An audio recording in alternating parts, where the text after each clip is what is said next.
يا من إلى رحمته المفر ومن إليه يلجأ المضطر ويا قريب العفو يا مولاه.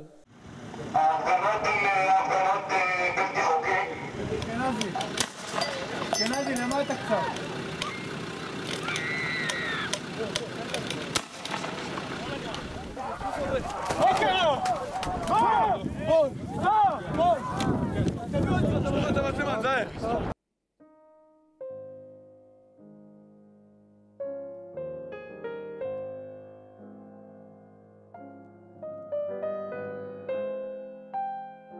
Il m'appartient maintenant de officiellement ouvrir cette session.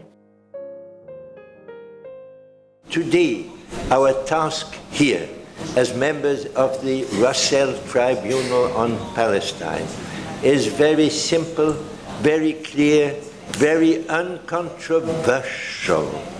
We are here to say what violations of international law is being committed, of which the Palestinian people has been suffering for the last 60 years.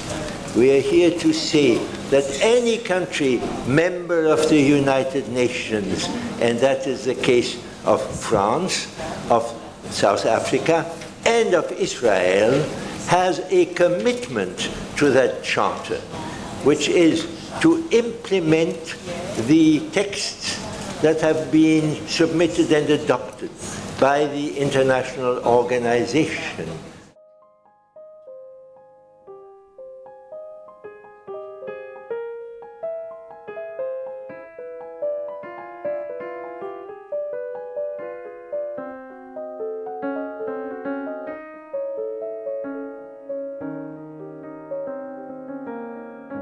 Plus de 80 experts et témoins ont travaillé pendant ces 4 sessions à Barcelone, à Londres, à Cape Town, à New York, et ils ont été accompagnés, eux aussi, alors d'une équipe extraordinaire de juristes de droit international.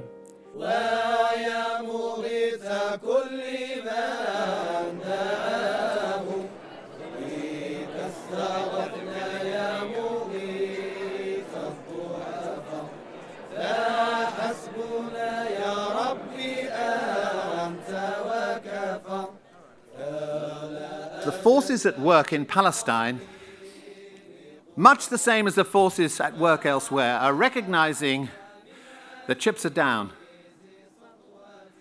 and that there is action being taken, and there is an interesting correlation and connection, Tony mentioned it, a connection between these various movements and the Palestinians, because they all recognize that what the Palestinians have had to put up with for 60 years, sometimes much longer than they have, is their struggle. You know that from my roof in Bil'in, which is 15 kilometers from the Mediterranean Sea, I can see the sea. I can see it. It's totally clear to see it, but I didn't be there, and I'm not managing to be there and to be in this sea.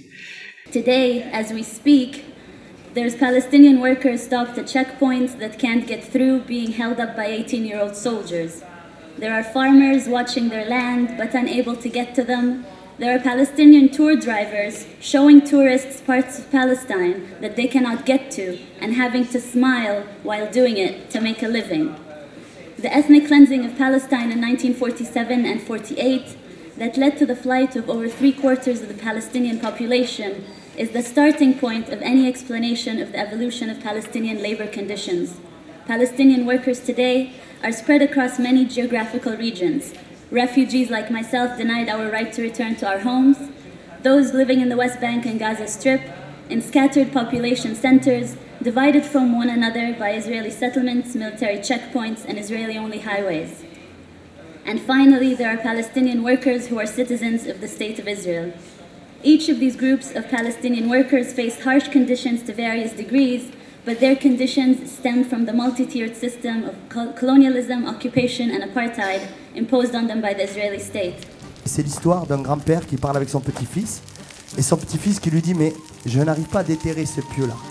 Et le grand-père lui dit « Tu sais, si tu veux y arriver, que tu tires d'un coup, tu n'y arriveras jamais. Si par contre tu le bouges un peu dans tous les sens, comme ça, devant, derrière, à droite, à gauche, un jour tu le sortiras, ce pieu. » Estak, Louis Stack.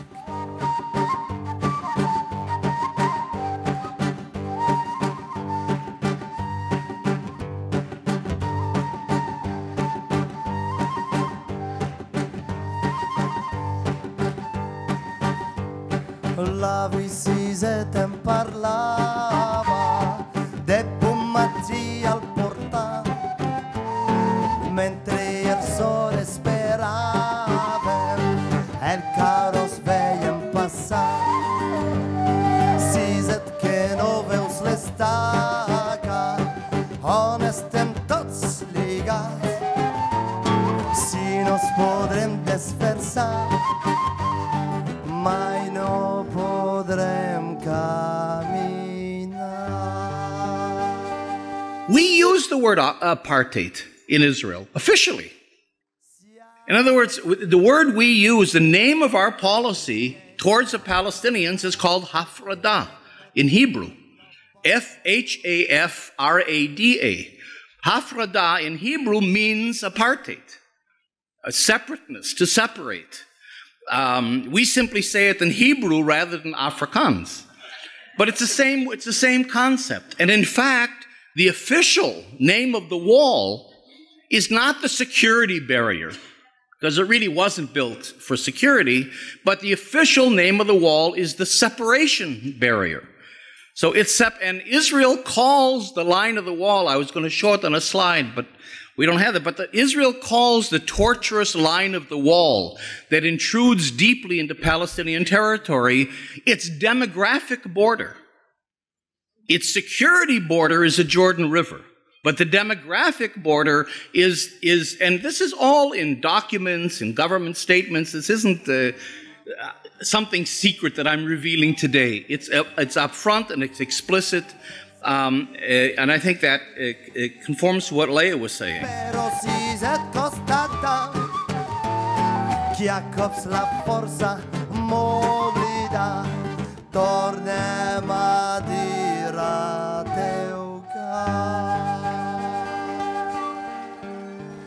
When you go to the Holy Land,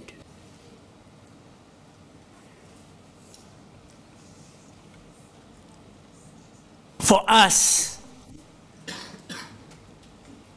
not having been drilled by anybody, for us, for me, it has been such an uncanny,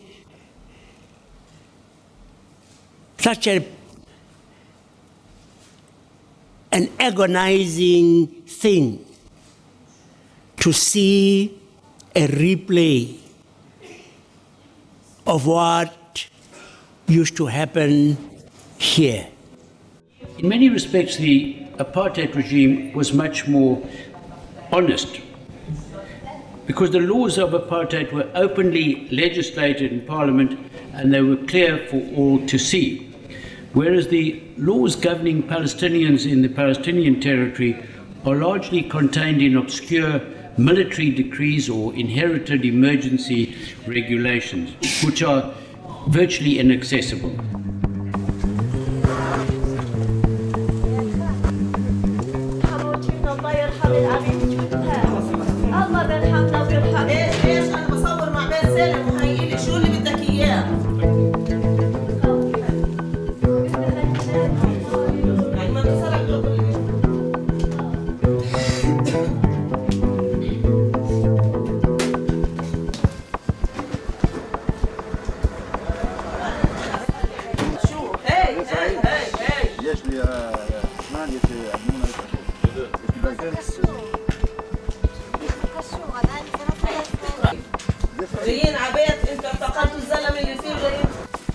I recognize that law is derived from power.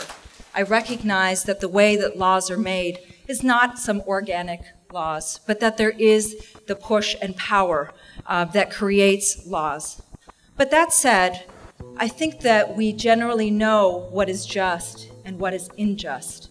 And what the United States has attempted to do in Palestine is to make what is unjust seem just, what is illegal seem legal. The Palestinian people constitute one of the largest and longest-standing unresolved situations of displacement in the world. About half the refugees in the world are Palestinian. Approximately 66%, or 7.4 million, of the entire population of 11.2 million Palestinians is forcibly displaced.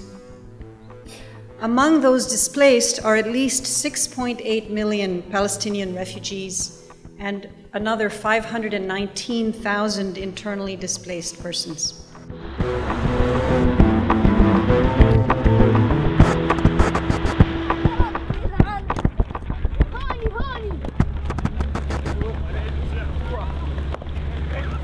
Before the Arab world decided to use force in order to reject the partition planned by the United Nations, namely before the 15th of May 1948, and before it was clear what are the positions of the sides because the United Nations deliberation on Palestine continued, before these deliberations ended, already half of the Palestinians became refugees. I know perfectly well that sociocide is not an object of positive international law.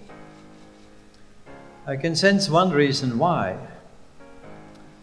This is what Western colonialism is about. It was also about killing.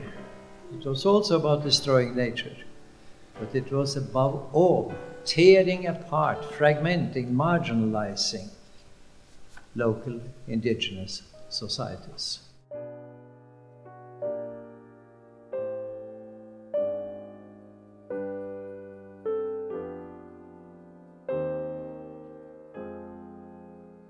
In an official discourse, in the Israeli official discourse starting from 2007, the head of the Israeli intelligence, Yuval Diskin, has described the Palestinian side Israel, of course, those who don't accept the rules of the game, as a strategic threat. Our job as civil society is to pick up the slack when the United Nations fails to do the job it is mandated to do because the United States government refuses to allow it to do what it is mandated to do. That's our job. That's the job of civil society. That was the reason that the largest of the United States mobilizations on February 15th, 2003, and there were 250 some odd demonstrations across this country, but by far the largest was at the foot of the United Nations. Because we were saying to the United Nations the same thing that people around the world were saying. The world says no to war. Well, now the world is saying no to Israeli occupation and apartheid. Your resolutions trace the history of Israeli violations. You regret, you deplore, you even condemn the violations. But when have your resolutions been implemented? It is not enough to deplore, condemn.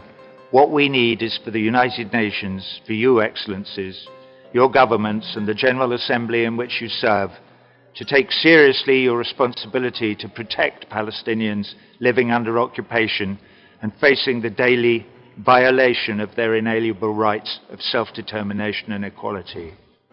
The will of we, the people of these United Nations, is that all our brothers and sisters should be free to live in self-determination, that the oppressed should be released from their burden by being given recourse to the law.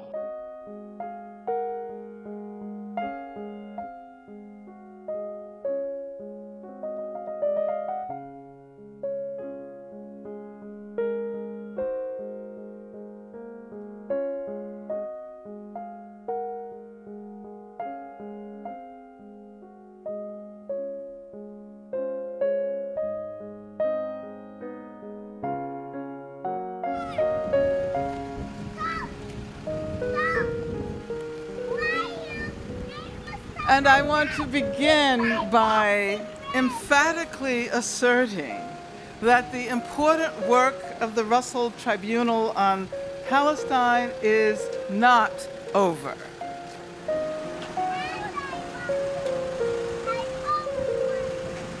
And so now is the time to issue the strongest possible condemnation of Israel. We demand that the state of Israel immediately dismantle its system of apartheid, not only in the occupied territories, but also in relation to Palestinian refugees and inside Israel itself. We demand in the strongest possible terms that Israel rescind all discriminatory laws and practices, and that it immediately halt its persecution of Palestinians wherever they may reside.